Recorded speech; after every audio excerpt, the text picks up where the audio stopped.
आयत नंबर 122 अल्लाह ताला फरमाते हैं, या बनी इसराइल, ए बनी इसराइल, लस्कुरु याद करो नेमती मेरी वो नेमतें, अल्लती अनअमतु अलैकुम जो मैंने तुम्हारे ऊपर इनाम की, व अन्नी फज़्ज़लतुकुम और बेशक मैंने तुम्हें फजीलत दी अलल आलमीन उस वक्त के तमाम लोगों के ऊपर। तो जब हम बनी इसराइल की सारी दास्तान को पढ़ते हैं तो उसमें इस कौम के पास नबियों का इतना तसलसल के साथ आना,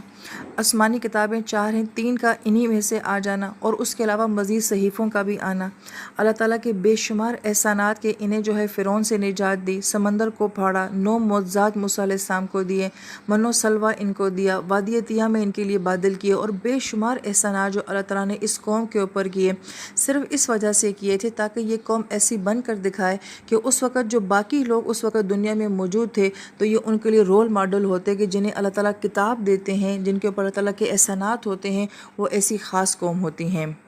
यहाँ पे एक नुक्ता समझना ज़रूरी है कि अल्लाह ताला ने अगर किसी कौम को स्पेशल किया है या किसी इंसान को अल्लाह ताला ने अगर कोई स्पेशल दिया है तो सिर्फ इस वजह से दिया है कि वो अपनी सलाहियत की वजह से, अपनी खासियत की वजह से जो है वो दूसरे लोगों को नफ़ा पहुँचाए और उन्हें अल्लाह ताला की ज़ात के साथ जोड़ने का सबब बने। लेकिन बजाय इसके कि हम ये करें, ऐसी कौमें या ऐसे लोग जो होते हैं वो ख़ुद पसंदी का शिकार हो जाते हैं और अपने आप को आला समझने शुरू कर देते हैं।